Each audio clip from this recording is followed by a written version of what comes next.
Hey everybody, it's Ron from Pick Dawgz, and this is Ron's Rundown. We're going to go over the MLB games scheduled for Thursday, May 25th, 2023. Now, if you like what you see, make sure to give this video a big thumbs up and subscribe to our channel. Don't forget to put your baseball picks in the comments section below. And if you're looking for my best bets, you can find those at the Premium Picks tab at pickdawgz.com. Alrighty, let's get into it. Here are the games for Thursday in Major League Baseball. First up, it's the St. Louis Cardinals taking on the Cincinnati Reds. Miles Mikolas and Luke Weaver are your starters. Now, Miles Mikolas has actually pitched pretty well as of late, despite that 4.77 ERA on the season. His last 5 games, 3 earned runs or fewer in all 5 of those starts. But he's a pitch-to-contact guy, and he's pitching at a very hitter-friendly ballpark, a ballpark that he struggled in quite a bit in 2022. We saw Mikolas pitch in Cincinnati for 9 1/3 innings, 2 different outings.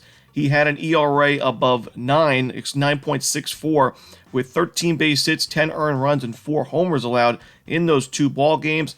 We know the Cincinnati Reds, not the best offensive team this year, but they are competing offensively in this series. I think they can get to Mikolas, and I think that the Cardinals are definitely going to be able to get to Luke Weaver, who is struggling, giving up a lot of sharp contact this year, a lot of home runs. His strikeout numbers have been okay, but the Cardinals, one of the best lineups in baseball in the month of May against right-handed pitchers. I think we see another high-scoring game in this series with a steep total. Makes sense. Give me the over in the Cardinals-Reds. Next up, it's the Toronto Blue Jays taking on the Tampa Bay Rays. Alek Manoah and Zach Eflin are your starters.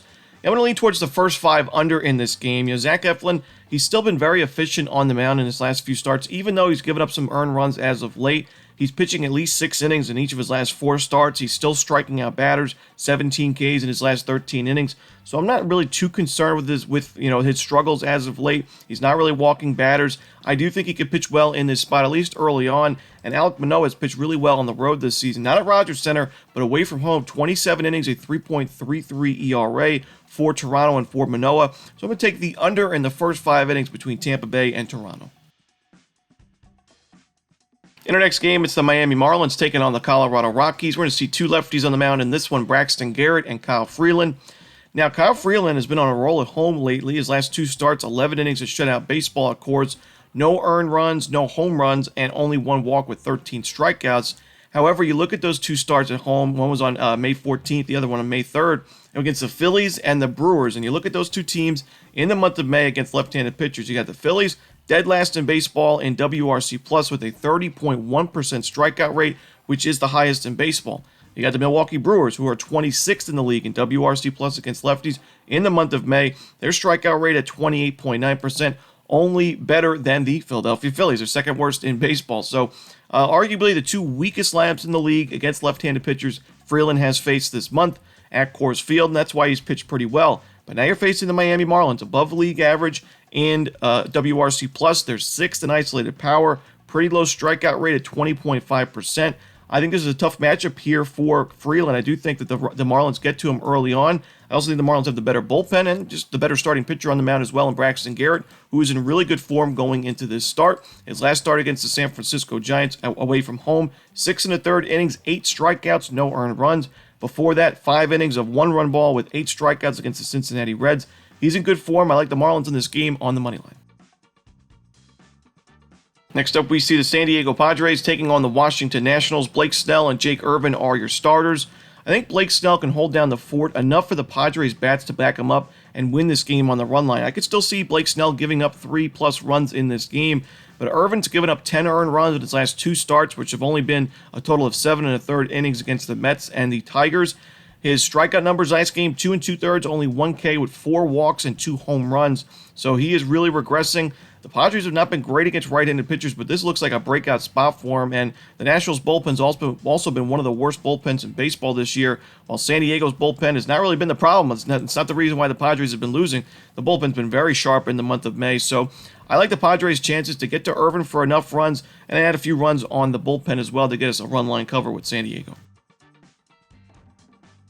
Next up, it's the Baltimore Orioles taking on the New York Yankees. Kyle Gibson and Clark Schmidt are your starters.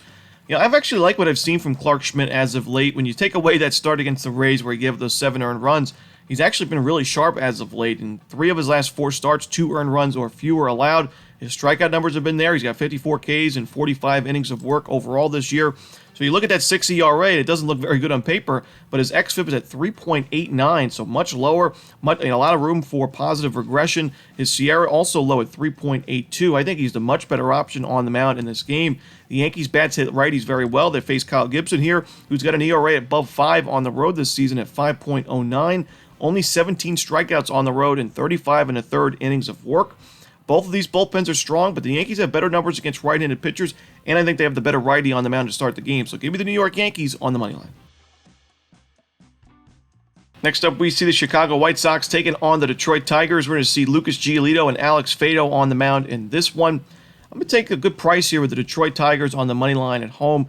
Lucas Giolito is in good form going into this start. However, most of those good starts were at home at Guaranteed Rate Field. He has not pitched very well away from home this season in 28 innings of work, a 5.14 ERA. Sure, his strikeouts are above a strikeout per inning, but he has 5 home runs allowed as well and a 278 opponent's batting average on the road compared to 202 at home. Alex Faedo has been better at home this season. Very small sample size. He only has 15 and 2/3 total innings this year. He's not my favorite starting pitcher to back, but the White Sox have not been good against right-handed pitchers in the month of May. They're 23rd in WRC plus against righties. The Tigers have much better numbers offensively against right-handers, a lower strikeout rate, a higher walk rate, and just better OPS and WRC plus numbers to go with it. So I'm going to take a shot here with Detroit on the money line. Next up, we see the New York Mets taking on the Chicago Cubs. Carlos Carrasco and Jameson Taillon are your starters.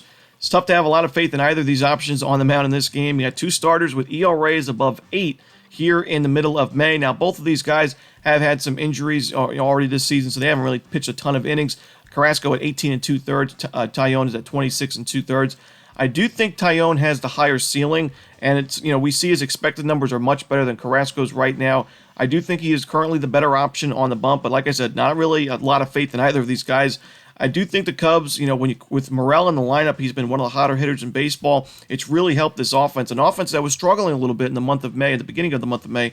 I do think Chicago is the side for me because Carrasco has just shown me nothing, no signs for me to really want to back him in this spot. His last game, 5 innings against his former team in the Guardians, 5 earned runs, 5 base hits, a home run, and only 3 strikeouts. I just can't trust him on the road in this one. So give me the Chicago Cubs in a lean here on the money line.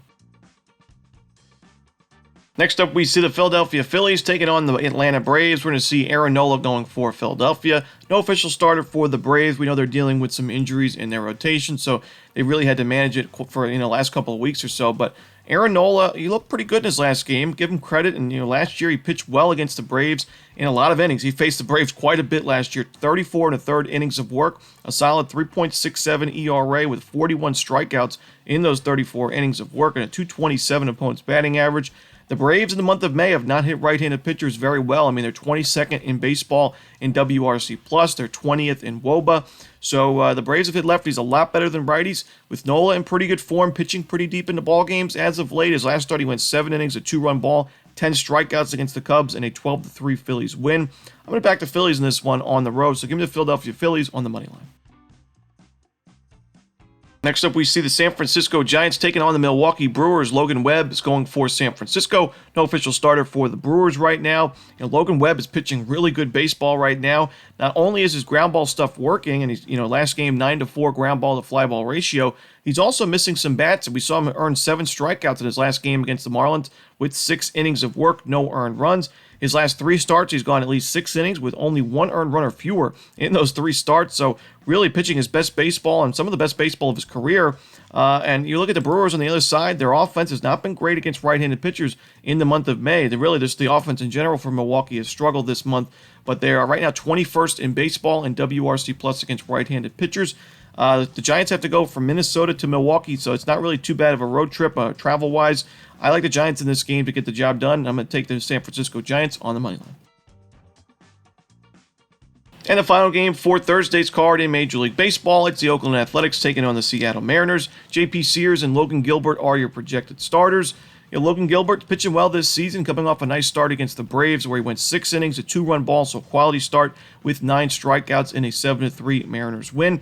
I think he could pitch well here against an Oakland A's team that has been very inconsistent offensively this season. J.P. Sears on the other side has been one of the better options in the Oakland A's rotation, which we know this has been a very rotation has struggled quite a bit in 2023. But Sears, a 4.99 ERA and a 4.61 xFIP, not the worst numbers. He strikes out a lot of guys, doesn't really walk a lot of guys. The only big problem has been the home run ball, but he's facing a Mariners team against lefties in the month of May that has a 25.7% strikeout rate, which is the 5th highest in baseball. They're below average in WRC+. Their isolated power numbers are also below average, ranked 20th in the league. So I'm going to take the under here in an already pitcher-friendly ballpark. 2 guys that can earn those strikeouts. Give me the under in Oakland, Seattle. And that's it. Those are the games for Thursday in baseball. Hope you enjoyed this video. If you did, don't forget to hit that like button and subscribe. And don't forget to put your baseball picks in the comments section below.